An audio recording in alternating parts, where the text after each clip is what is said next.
함께 기도드리겠습니다. 하나님 아버지,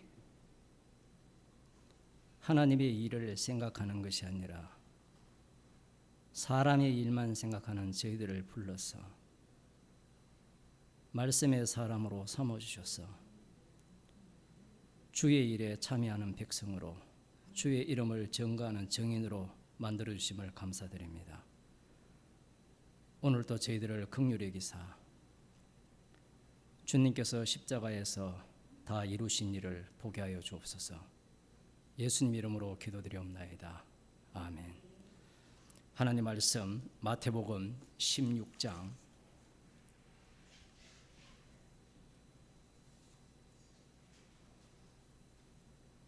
26절 말씀을 보도록 하겠습니다. 한 절만 보도록 하겠습니다.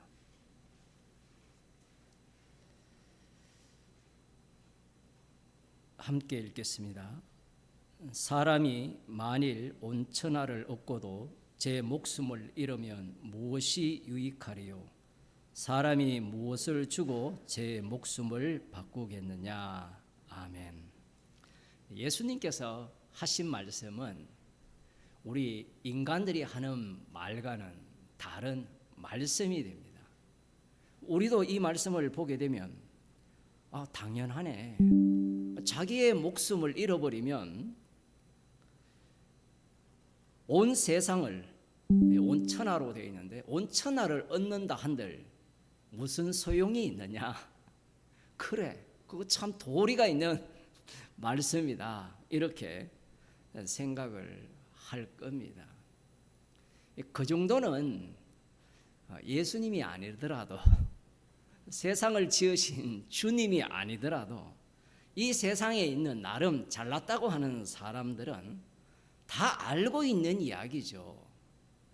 내 목숨을 잃어버리는데 일확천금을 얻는다 한들 그게 무슨 소용이 있느냐 이 얘기죠.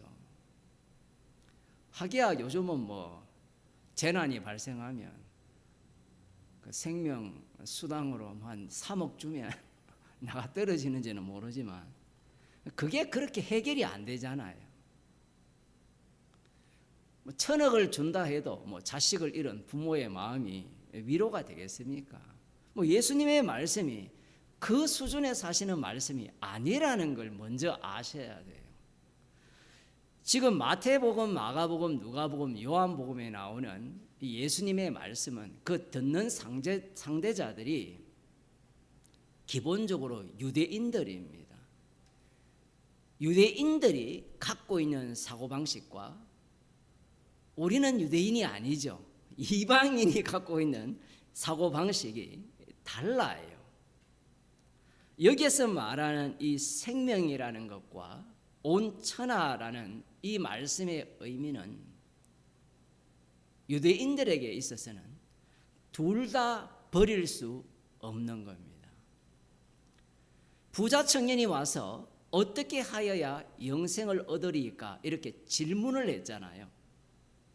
그건 좁게 보면 단순히 영생 얻는 방법을 물었다라고도 볼 수 있지만 그 부자 청년은 유대인입니다. 율법을 다 지켰다라는 것은 아마 바리새인 중에 바리새인, 사도 바울과 비견할 정도의 그러한 바리새인일 가능성이 높죠. 율법을 다 지켰다라는 것은 단순히 율법을 지켜서 영생을 얻는데 목적을 두는 것이 아니에요. 하나님의 약속은, 아브라함에게 약속하신 그 약속은 영생 주는 것으로 끝나는 게 아니에요. 시시하게 너 천국 보내고 너 구원시키고 그 다음 너 복 주고 이런 걸로 끝내는 게 아니에요. 아브라함에게 하신 약속은 영생도 있지만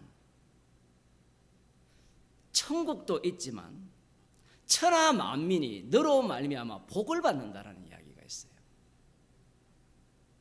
이 말씀의 의미는 단순히 복을 받느냐라는 거기에 머무는 것이 아니라 이스라엘이라는 나라가 하나님의 아들로 만들어졌거든요. 그 아들이 단수예요. 단수라는 의미는 우리는 곧장 창세기 3장 15절의 약속의 자녀, 남성 단수, 예수님이 하나님의 아들로서 진짜 갈라디아서에 나오는 약속의 자손, 이렇게 우리는 넘어갈지 모르지만 유대인들은 촘촘하게 창세기 3장 15절부터 계속해서 그 말씀의 의미를 새겨오면서 그 하나님의 아들의 단수의 의미를 새롭게 해석을 합니다. 선지자들의 예언에 의하면 메시아가 오게 되면 시온산에 메시아 왕국이 세워질 것인데, 그곳에 누구를 중심으로 그 왕국이 이루어지느냐, 신천지는 14만 4천 이렇게 이야기하겠지만 유대인들은 남은 자들이에요. 그 남은 자들이 단수로 되어 있습니다. 물론 그 단수가 그들은 이 역사를 거쳐오면서 철저하게 단체로서의 단수가 아니라 개별로 넘어와서 헤쳐모여한 단수가 돼요. 그 자기들 마음대로 종말 때에 남은 자, 그 이스라엘을 만든 겁니다.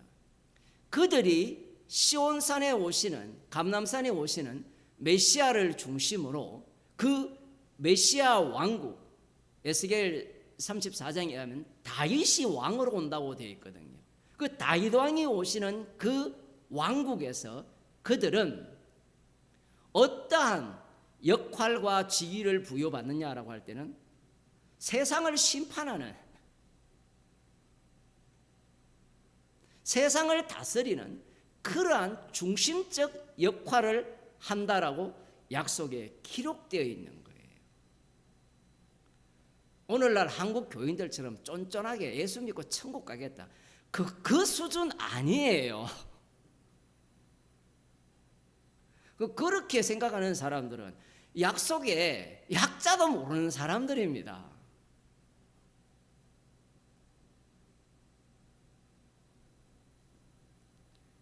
성경을 안 보기 때문에, 뭐 안 본다라고 하면 뭐 본다고 하겠지만, 성경을 볼 때 이방인의 입장에서 이방인의 관심은 죽어서 천당 가는 데 있거든요. 그것은 에덴 동산에서 쫓겨난 인간들이 본성적으로 갖고 있는 마음입니다. 천국 가고 싶은 거예요, 죽어서. 그래서 교회에서 예수 믿으면 천국 갑니다라고 이야기를 하는 거예요. 그런데 그러한 천국은 이미 유대인들이 꿈꾸었던 천국의 지극히 일부분에 지나지 않아요. 물론 요즘은 그 백투더 예루살렘을 외치는 자들은 노골적으로 그런 얘기를 하거든요. 세계적으로 부자들의 모든 돈을, 이사야 61장에 나오거든요. 그들이 다 자신들이 제사장이 되니까 재물로 다 가져온다는 거예요. 예물로. 자기들은 그걸로 먹고 산다는 겁니다. 그러한 사고가 유대인들 속에서 그대로 담겨 있었던 거예요. 지금 이 부자 청년 경우에도 단순히 영생만 목적하는 게 아니라 모든 열국 중에서 중심을 차지하는 그들을 성경에는 제사장 나라라고 이야기했거든요. 그 제사장 나라의 의미를 그들은 이해를 못해요.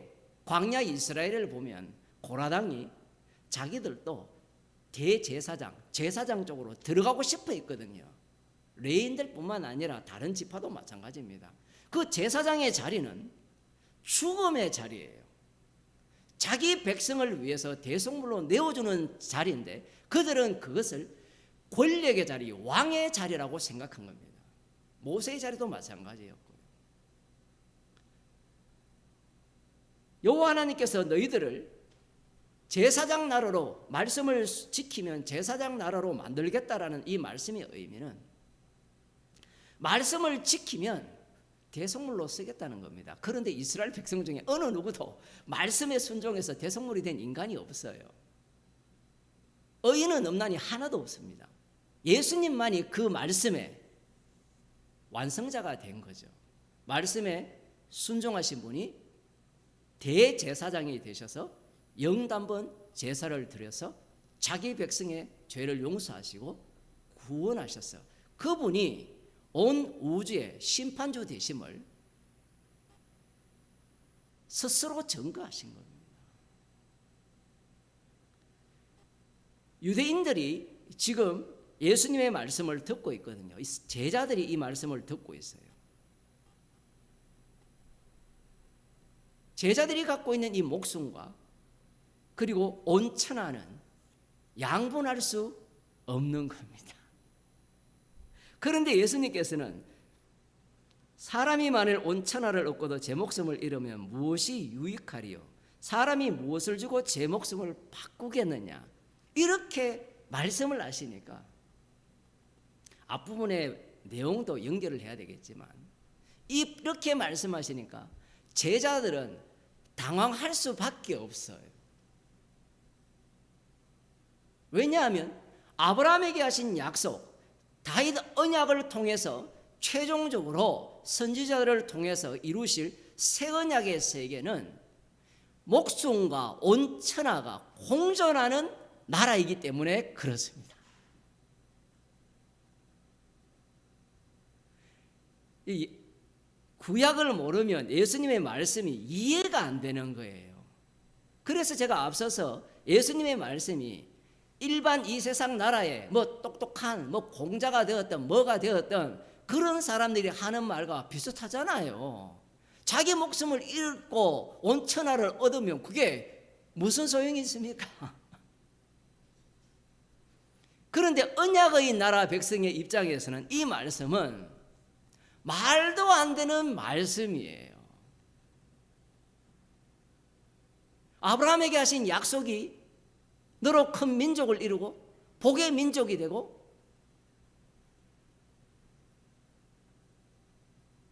그리고 약속의 땅을 준다고 했잖아요.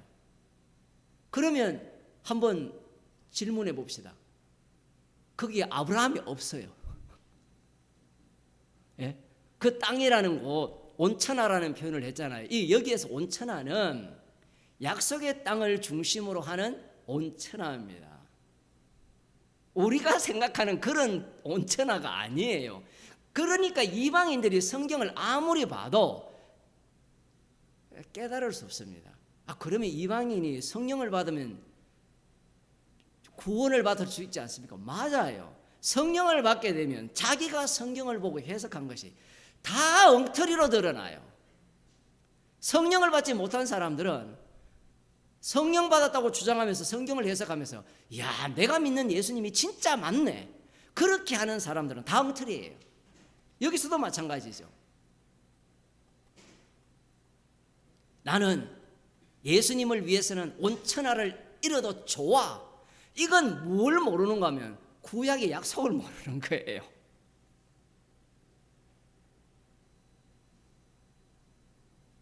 무슨 얘기인가 하면 하나님께서 약속한 그 약속이 깨지면서 새 언약이 세워진다는 의미예요.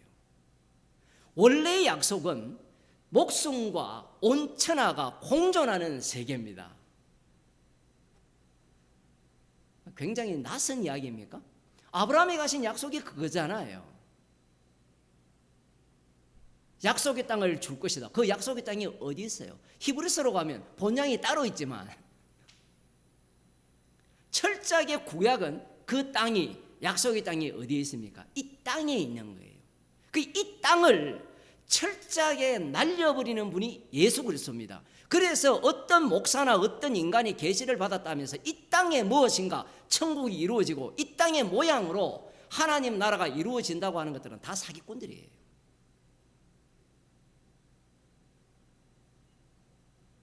그런 모습은요, 사우디아라비아가 더 잘 만들어요. 두바이 한번 보세요. 지상 낙원이잖아요. 돈 있는 사람들은 그런 세계가 천국이에요.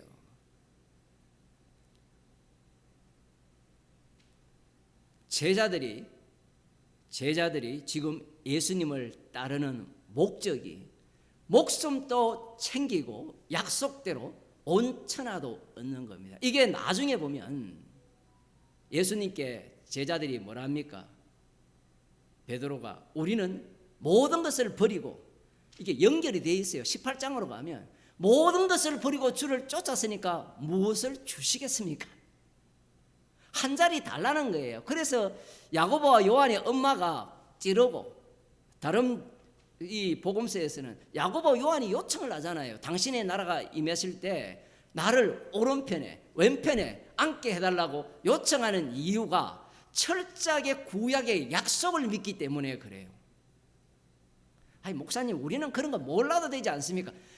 몰라도 되는 게 아니라 그걸 모르면 우리가 믿는다고 하는 내용들이 다 유대교라는 거예요. 오늘날 기독교가 유대교거든요. 사람들이 충격을 안 받아요. 이런 얘기를 해도. 왜 예수 믿는 거하고 어떻게 유대교와 같으냐 하면, 예수 믿고 천국 갑니다. 천국이 어떤 곳입니까?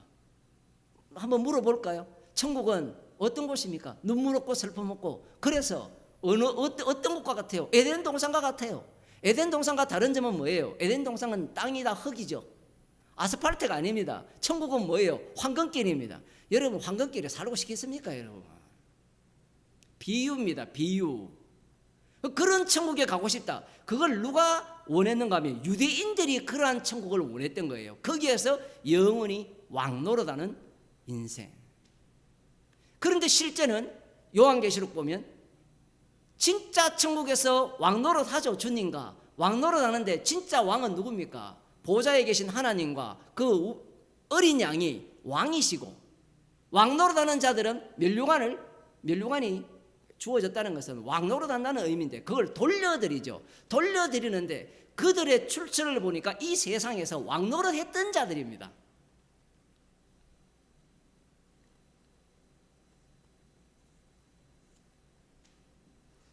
요한계시록에 그 내용이 다 나오거든요.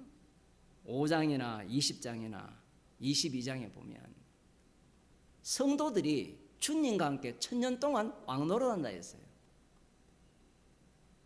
살아서 왕노릇한다라는 표현인데, 그 살아서 왕노릇한다는 말씀의 그 내용을 들여다보면 어린 양 때문에 죽임을 당한 자도 살아서 왕노릇한다라고 기록이 되어 있어요. 왜냐하면 그리스도 안에서는 다 산자기 때문에 그래요. 그들이 이 땅에서 어떻게 살았냐? 왕노릇했죠. 주님과 함께. 주님이 십자가에서 다 이루시고 그 십자가에 못 박힌 분이 주가 되셨잖아요. 유대인의 왕이잖아요. 그 유대인의 왕이 진짜 이스라엘의 왕이거든요. 왕의 모양이 십자가에 못 박혀 돌아가시는 모습이었어요. 마귀는 그 십자가에 못 박히는 왕을 왕으로 인정합니까? 안 합니까? 안 하죠. 너도 구원하고 우리도 구원하라는 겁니다. 오늘날 교회로 치면 십자가 집어치우고 부활의 능력을 나에게 보여주세요. 내가 아프면 건강하게 해주고, 돈이 없으면 부유하게 해주고, 자식이 말 안 들으면 말 잘 듣게 해주고. 그 기도는 누가 들어줍니까? 마귀가 다 들어줍니다. 주님이 마귀를 이렇게 갖고 놀거든요. 욥기를 보면 마귀를 갖고 놀잖아요. 마귀는 뭘 계속 제공합니까? 물질을 제공하죠. 건강을 제공하죠. 그것뿐만 아니라 그것을 뺏어가기도 하죠. 예수님을 시험하는 마귀가 이야기했잖아요. 세상 권세와 영광을 모두 내한테 줬다라 하잖아요. 이것은 내게 맡긴 것이니까 네가 내한테 전하면 내가 주겠다 하잖아요. 하늘과 땅의 모든 권세를 내게 주셨으니, 이렇게 말씀하니까 사람들이 이 말씀의 의미를 이해를 못해요. 하늘과 땅의 모든 권세를 예수님이 가지셨죠. 맞죠? 가지신 그분이 십자가에 못 박혀 돌아가셨어요. 놀라운 것은 하늘과 땅의 모든 권세를 가진 그분이 성령을 주셔서, 그러한 권세를 누가 다 가졌습니까? 성도가 가졌죠. 성도가 가졌는데 성도가 십자가를 전가하니까 이 땅에서 어떤 모습을 보입니까? 스데반 집사님을 예를 들면 돌에 맞아 죽었어요. 그게 무슨 하늘과 땅의 모든 권세를 가진 분이 동행하는 모습입니까? 성경을 아무리 읽어도 자기 탐욕이 들어가 있기 때문에 그 전제에서 못 벗어나요. 목사들도 말씀대로 가르칠 마음이 없습니다. 왜냐하면 교회에 올 때부터 이미 탐심을 가득 갖고 오는데 그들에게 십자가에 달리신 주님이 우리의 왕입니다 라고 이야기하면 안녕히 계세요, 저 가겠습니다, 이렇게 얘기할 거 아닙니까? 차라리 유대교처럼 설교를 하면 돼요. 그래서 오늘날 기독교가 유대교라는 겁니다. 에스더를 한번 보겠습니다. 에스더는 이 성경에서 역사서로 마지막이에요. 느헤미야가 마지막이 아니라 역사서로 에스더가 마지막입니다. 그 에스더는 이 페르시아 제국의 포로로 잡혀가 있던, 성경에 보면 재밌어요. 127개의 도에 흩어져 있어요. 그 당시에 제국이 엄청났잖아요. 그 이스라엘 백성들이 바빌론에 의해서 멸망당한 이후에 흩어진 지역이 이 페르시아 제국이 지배하는 것과 똑같이 흩어져 있는데 지금 그곳에서 어떤 사건이 발생을 합니다. 이들은 포로 귀환을 하지 않은 자들이에요. 고레스 왕이 명을 내렸고 주변의 이웃들에게 재물을 취하여 가라고 명했으면 우리 같으면 에레미야의 예언을 기억하여서 재물을 취하여서 예루살렘으로 갈까요, 안 갈까요? 절대로 안 갑니다. 왜냐하면 70년 동안 여러분 지금 몇 년 사셨어요? 아직 70년 못 살았잖아요. 우리 권사님 70 조금 넘으시는데 그곳에 뿌리를 내리고 그곳에 자기 소유가 있고 아파트도 있고 오피스텔도 있고 자기의 학적도 거기에 있고 직장도 거기에 있는데 누가 그 말씀을 듣겠습니까? 듣는 사람들은 일부분이었고요. 남아있는 자들인데 놀랍게도 우리 같으면 이렇게 하나님의 약속을 따라 70년 만에 돌아가지 않는 자들, 성전 세우는데 제2성전을 세우는데 돌아가지 않는 자들과 하나님이 함께 하겠느냐라는 겁니다. 우리가 하나님이라면 함께 안 해요. 왜? 말을 안 들으니까. 그러니까 우리가 믿는 하나님은 우상인 거예요. 인간은 원래 말 안 들어요. 돌아간 인간들도 성전 건립하다가 이 사마리아가 방해하니까 자기 집 짓기 바빠요. 얼마나 사실적입니까? 실제고. 자기 집 짓는 데는 회방을 안 하거든요. 그런데 성전을 지으면 회방을 내요. 그러면 여러분 자기 집 지을까요? 성전 지을까요? 지금 이들이 포로로 잡혀갔는데 그곳에서 자리를 잡고 사는 그런 가운데 사건이 일어났습니다. 말라기보다는 약간 앞부분이라 시대가 그렇게 보시면 돼요. BC 한 483년 뭐 이 정도, 474년 뭐 그 이후라고 하고 전이라고도 하고요. 그렇게 얘기를 하는데 여기에서 그 유명한 이름이 나오잖아요. 에스더라는 그 죽으면 죽으리라는 그 유명한 인물이 등장을 하는데 독특하게도 이 페르시아 땅에서 여호와의 전쟁이 계속된다라는 사실이에요. 그것도 우연히. 출애굽기를 한번 보겠습니다. 잠시 한번 보고 넘어가야 되거든요.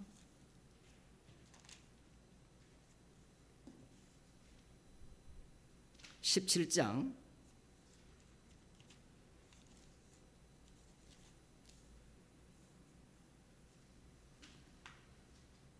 8절 이하에 유명한 아말렉과의 전쟁이 나오죠. 모세가 지팡이 드는 손을 올리면 전쟁에서 승리를 하고 내리면 져요.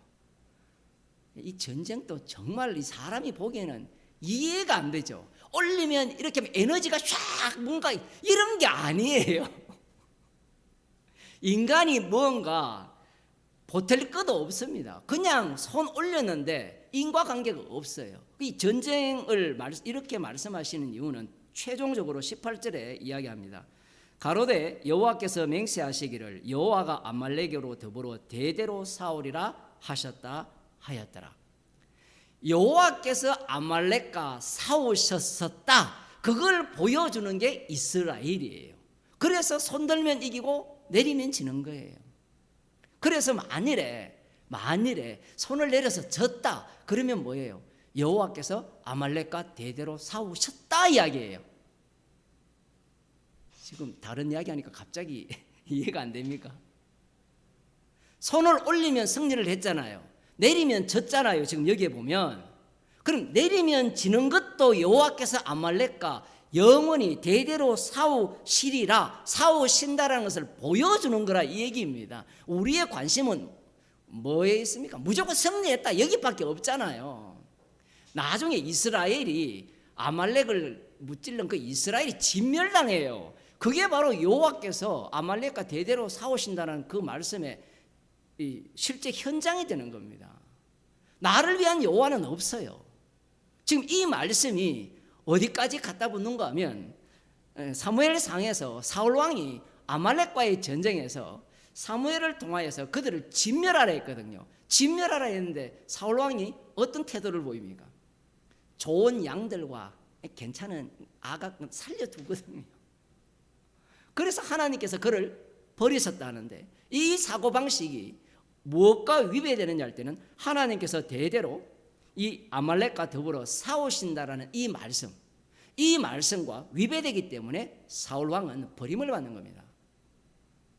지금 여기에서 하나님이 독특한 말씀을 하셨죠. 대대로 더불어 싸우시리라 이렇게 말씀을 하셨다는 것은 아말렉은 대대로 있어야 된단 말입니까? 없어야 된단 말입니까? 있어야 된다는 말이에요. 정말 이런 말씀들이 신비롭고요 놀랄 뿐입니다. 우리는 이 아말렉 같은 놈들을 한꺼번에 제거해버려야지. 제거하는 게 아니라 그건 이스라엘 입장에서 자기 좋아라고 제거하는 거예요. 마치 오늘날 예수 믿는 사람들이 야 빨리 주님이 오셔서 세상 화들짝 끝냈으면 좋겠다. 이게 무슨 생각인가 하면 주님이 우리를 부르신 목적을 모르는 겁니다. 우리를 부르신 목적은 구원해서 천국 가는 게 목적이 아니에요. 주님의 정인으로 불렀어요. 정인이라는 것은 너희들 천국 갈 자격이 있는지 한번 보자.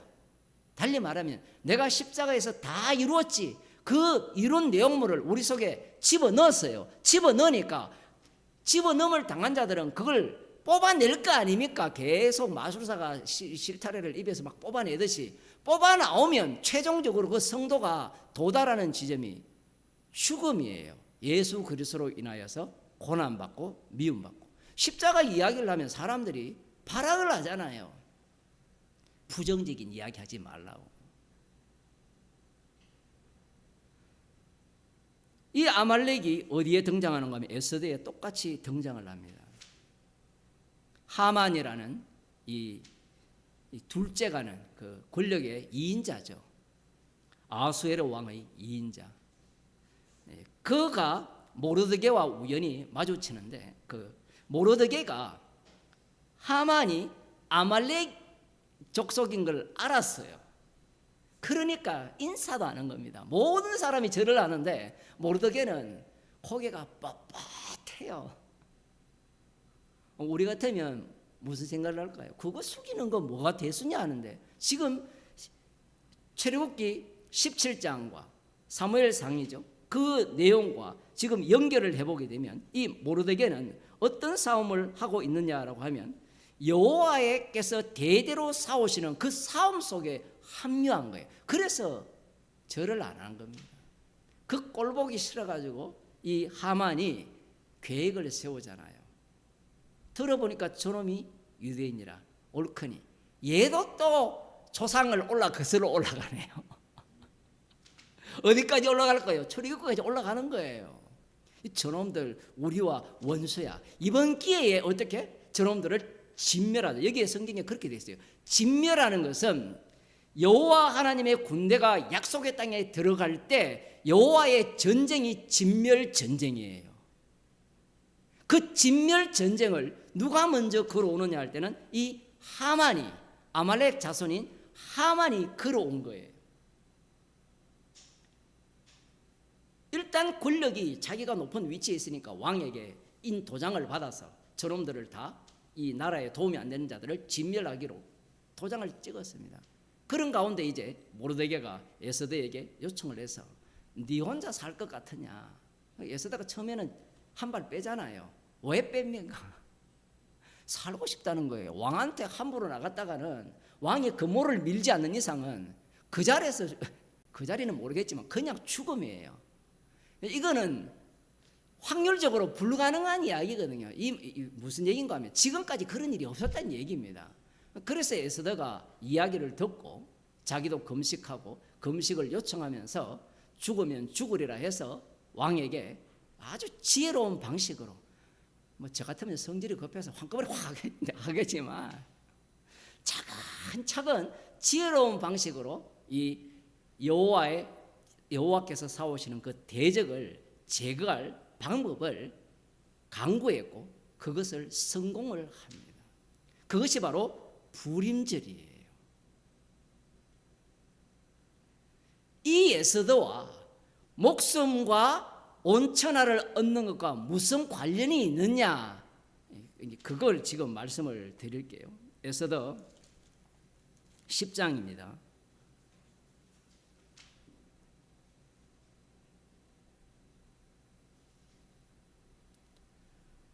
9장을 먼저 보면요, 29절부터 보겠습니다.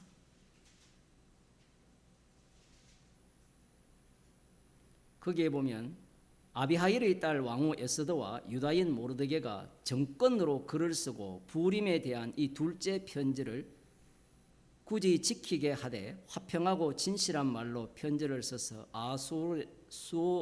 수에로의 나라 127도에 있는 유다 모든 사람에게 보내어, 아까 제가 말씀드렸죠. 유다인들이 127도에 다 흩어져 있어요. 그런데 하나님께서는 언약대로, 말씀대로 지금 실행을 하시는 겁니다. 보내어 정한 기한에 이 부림일을 지키게 하였으니 이는 유다인 모르드게와 왕후 에스더의 명한 바와 유다인이 금식하며 부르짖은 것을 인하여 자기와 자기 자손을 위하여 정한 바가 있음이더라. 12월 13일을 제비를 뽑아서 그날이야말로 유대인들을 진멸할 날이다. 그렇게 계획을 짠 자가 이 아말렉의 후손인 하만입니다. 그날을 완전히 전복시켜서 그날에 누구를 다 진멸합니까? 13일, 14일, 15일. 아말렉만 진멸하는 게 아니라 하만의 아들들만 이 장대에 매다는 것이 아니라 유대인의 대적들을 모두 다 진멸해 버려요. 약속의 땅에 들어갈 때의 전쟁보다 더 화려한 전쟁이 여기에 나오는 겁니다. 에스더에 나오는 거예요. 지금 또 유대인들이 부림절을 지키잖아요. 왜 지킬까요? 이 에스더가 유대인들에게는 굉장히 중요합니다. 왜 중요하냐? 뒤에 봅시다. 10장 아수에로 왕이 그 본토와 바다 섬들로 조공을 바치게 하였더라. 왕의 능력의 모든 행적과 모르드게를 높여 존귀케 한 사적이 메대와 바사 열왕의 일기에 기록되지 아니하였느냐. 유다인 모르드게가 아수에로 왕의 다음이 되고 유다인 중에 존대하여 그 허다한 형제에게 괴물 받고 사랑을 받고 그 백성의 이익을 도모하며 그 모든 종족을 안위하였더라.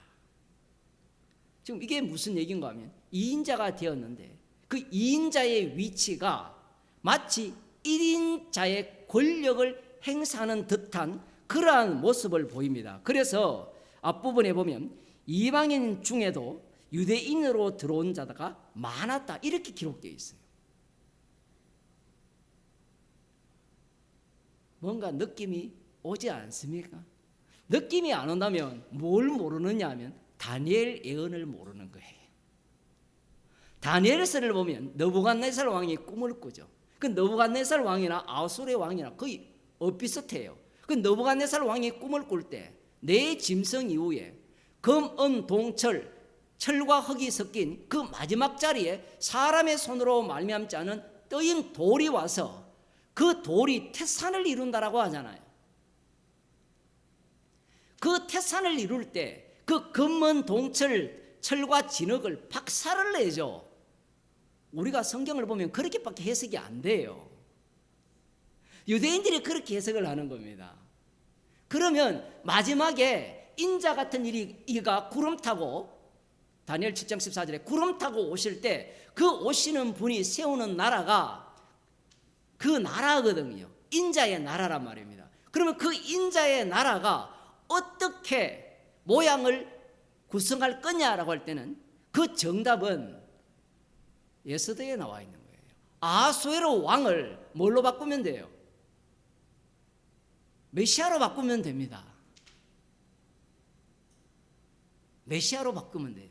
그럼 메시아로 바꾸면 뒤에 있는 그 이인자인 모르드게로 인하여서 나름대로 권력과 힘을 차지하고 있는 그 유대인들, 그들이 이 127도나 되는 그 나라보다 더 큰 온 세계를 다 다스린다가 되는 거예요.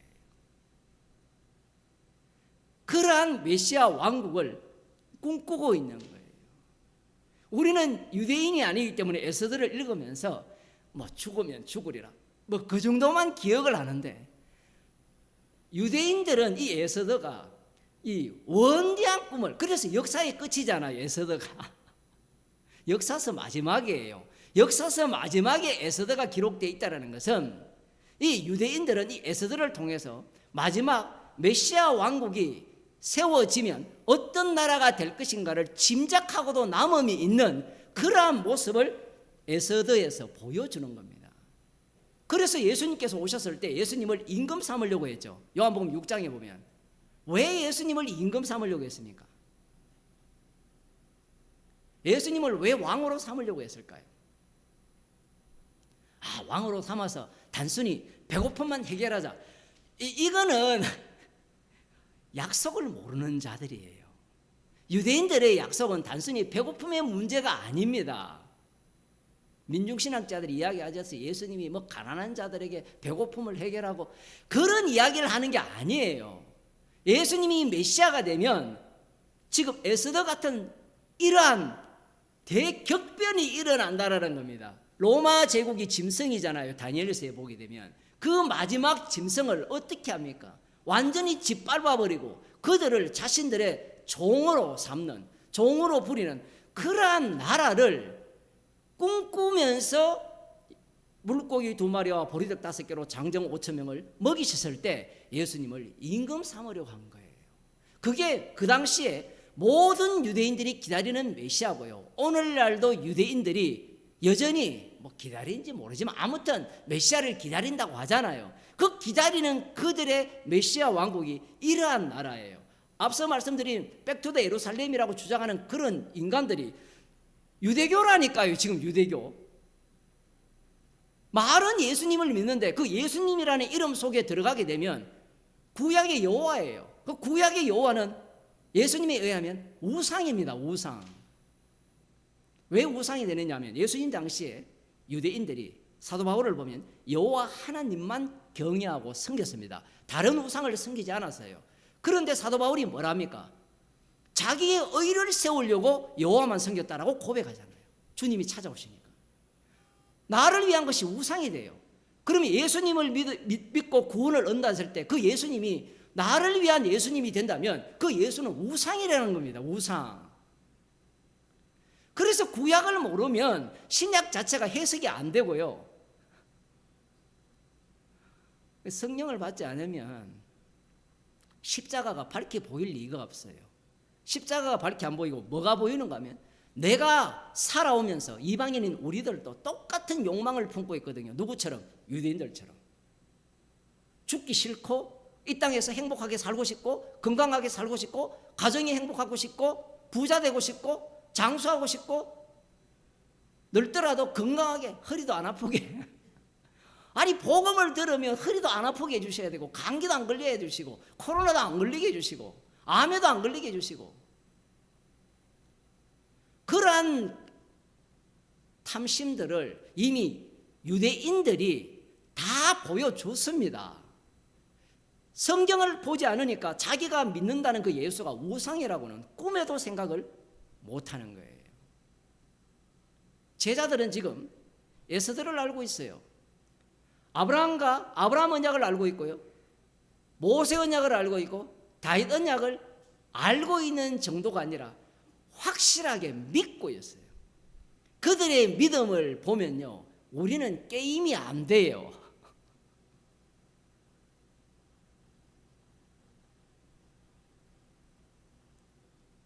그러한 믿음을 소유한 자가 궁극적으로 무엇을 붙들고 있는 거면 약속을 붙들고 있는 거예요. 약속. 그게 뭐가 잘못됐습니까? 하나님께서 약속을 하셨잖아요. 약속을 하셨으면 약속을 붙드는 게 뭐가 잘못됐어요? 주 예수를 믿어라 그리하면 너와 내 집이 구원을 얻으리라. 이게 주님의 약속이잖아요. 그러면 그렇게 믿으면 뭐가 잘못됐느냐 얘기예요. 그렇게 묻는 네가 잘못됐다는 얘기입니다. 왜냐하면 그 말씀은 말씀하신 분에 의해서 이루어지는데 그 말씀조차 인간은 뭘로 바꿔치기 합니까? 나를 위한 복음으로 바꿔치기 했잖아요. 유대인들의 문제가 분명히 십계명에 보면 너를 위하여 하늘에 있는 것이나 땅에 있는 것이나 아무 형상이든지 만들지 말라 했거든요. 여기에서 핵심은 너를 위한 거예요. 골로새서 3장 5절에서는 탐심은 우상 숭배라 했습니다. 그 탐심은 모두가 다 누구를 위함이에요? 나를 위함이에요. 나를 위함 자체가 우상 숭배입니다. 그러면 예수님 당시에 이 제자들이 지금 예수님의 말씀을 들으면서 자기의 목숨을 잃고 온천하를 얻으면 도대체 무엇이 유익하냐, 무엇을 주고 제 목숨을 바꾸겠느냐, 이 말씀을 하셨을 때 이 제자들은 이 두 가지를 동시에 붙들고 있거든요. 왜 붙들고 있습니까? 약속이기 때문에 그래요. 우리들이야 생명을 얻기 위해서 온천하를 버리면 안 됩니까? 이렇게 나오지만 그 수단을 이미 다 뛰어넘은 자들이 이들입니다. 이들은 약속을 믿고 있는 거예요. 하나님의 약속이 생명도 주시고 땅도 주신다라고 하셨잖아요. 온천하를 주신다라고 하셨잖아요. 시편 96편을 한번 볼게요. 네.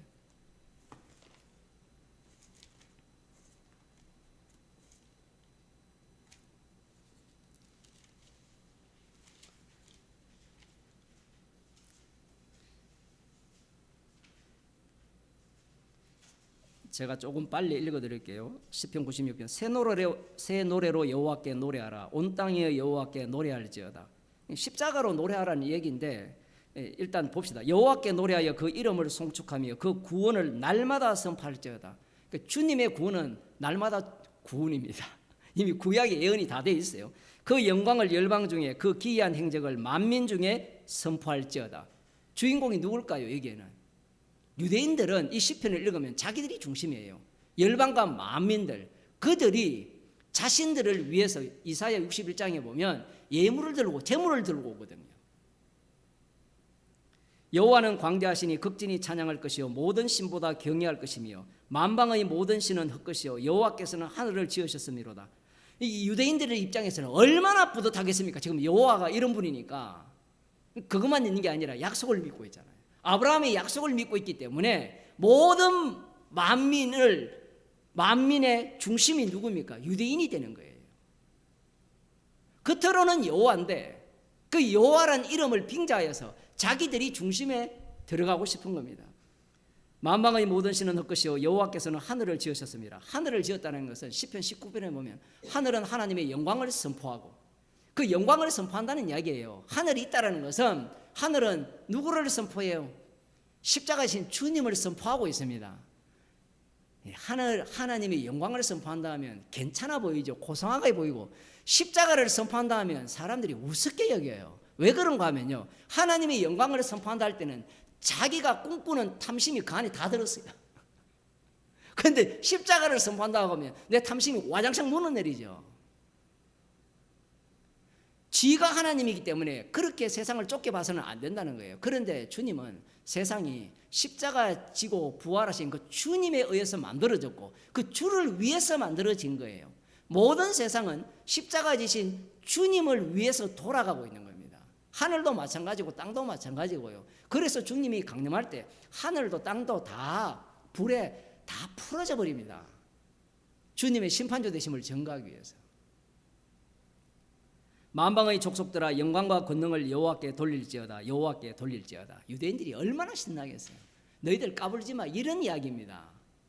표현을 하면 마치 제가 중국에 한 몇 년 전에 갔을 때 사람들이 미국에서 재미교포 목사들이 와가지고 그 복음 전할 때 너희들 까불지 마. 너희 예수 안 믿으니까 너희들 이래 가난하지. 미국 봐, 예수 믿으니까. 미국이 예수 믿어요. 꼭 그런 꼴이에요. 오늘날 이 한국교회도 마찬가지잖아요. 잘 믿어봐. 목사들이 협박하잖아요. 예수 잘 믿으면 복 받는다, 축복 받는다. 제대로 안 믿으니까 저주받지. 그러한 마음들을 누가 다 품고 있는가 하면 유대인들이 다 품고 있는 거예요. 제자들이 이 시편 96편을 알고 있어요. 알고 있고 에스더를 알고 있는 겁니다. 아브라함 언약을 알고 있고 다윗 언약을 알고 있어요. 그래서 예수님의 말씀은 도무지 이해가 안 돼요. 왜? 율법과 선지자의 완성이 예수님이거든요. 자기들은 완성을 못 봤어요.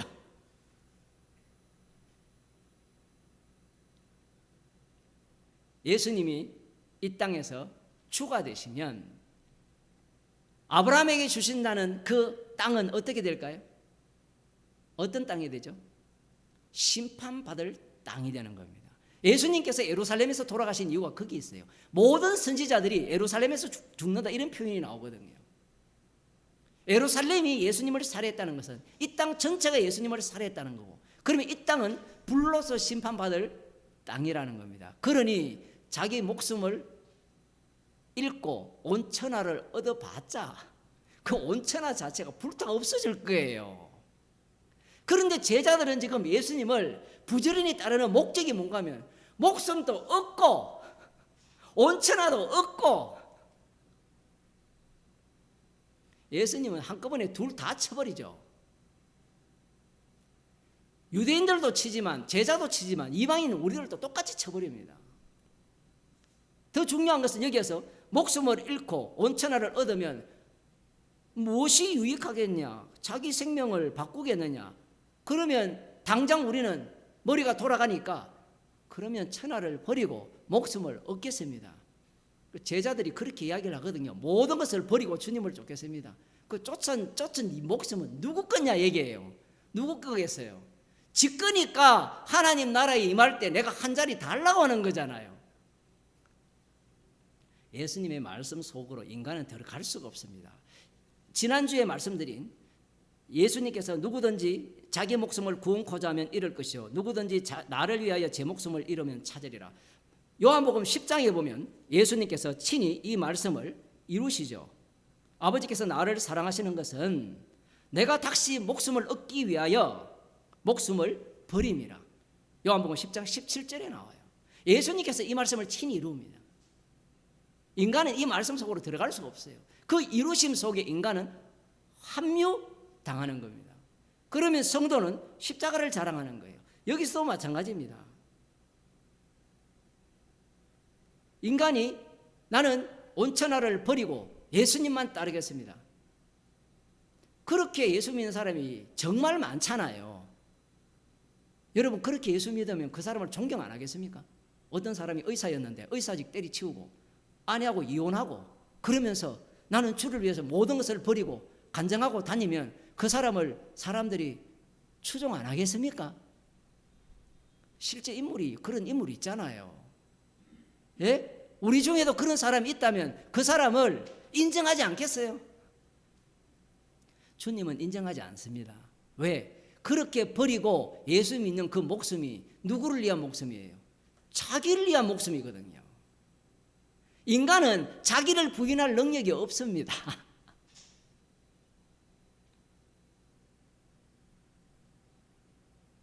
날마다 그의 구속을 전파하라. 시편 96편에 나오잖아요. 날마다 그의 구속을 전파한다는 것은 십자가 사건이 날마다 우리 몸 가운데서 계속해서 새롭게 일어난다는 이야기예요. 주님께서 십자가에서 다 이루셨기 때문에 우리는 주님의 증인이잖아요. 증인은 그 십자가에서 다 이루심을 증가하는 증인이에요. 그러니 뭐 내가 모든 걸 버리고 주를 쫓았느니 뭐니 이런 소리 나오는 인간이 있다면 그 사람은 사기꾼입니다. 제자들이 사기꾼이잖아요. 예수님을 이용해 먹으려고 했잖아요. 모든 것을 버리고 쫓았으니까 우리는 뭐라고 하겠습니까? 무검 처리하죠. 왜? 겸손을 떨어야 되잖아요. 주님, 모든 것을 버렸으니까 새벽 기도마다 사람들이 나와서 기도할 때 뭐라고 기도합니까? 주여, 가난한데 제가 그런 경우 많았어요. 저희 부모님도 보면 가난한데 돈도 없는데 10에 5조. 그 다음 무검 처리예요. 내가 이만큼 했으니까 뭘 주시겠습니까? 그걸 본인이 막을 수 있나요? 인간은 자기가 행한 일을 절대로 잊지 못합니다. 주님이 행한 일은 늘 잊지만 내가 행한 일은 못 잊어요.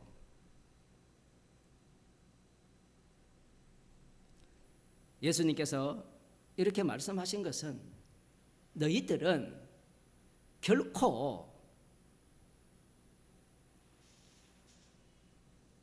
나의 세계 속으로, 달리 말하면 앞부분에 하나님의 일에 참여할 수 없다라는 겁니다. 오로지 너희들은 사람의 일만 생각한다는 거예요.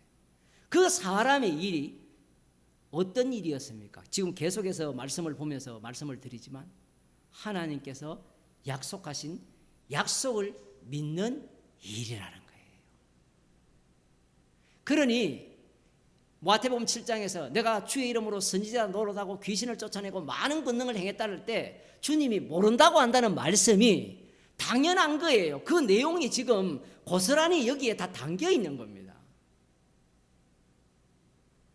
그 말씀을 아무리 파헤쳐도 그 말씀을 뚫고 갈 인간은 없어요. 그걸 뚫고 간 인간도 또 뭐라 했습니까? 저는 저들과 달리 주의 이름으로 선지자 노릇하고 귀신을 쫓아내고 많은 권능을 행했으니까 당연히 천국에 들어가야 되지 않습니까? 십자가의 피로 다 이루심을 증거하지 않으니까 나오는 게 지가 한 일이에요. 자기가 행한 일. 자기의 탐심이 고스란히 묻어나는 겁니다. 주님께서는 목숨에 대해서 갈망하는 인간의 탐심과 온천하에 대해서 갈망하는 인간의 탐심 모두 다 부정하고 계세요.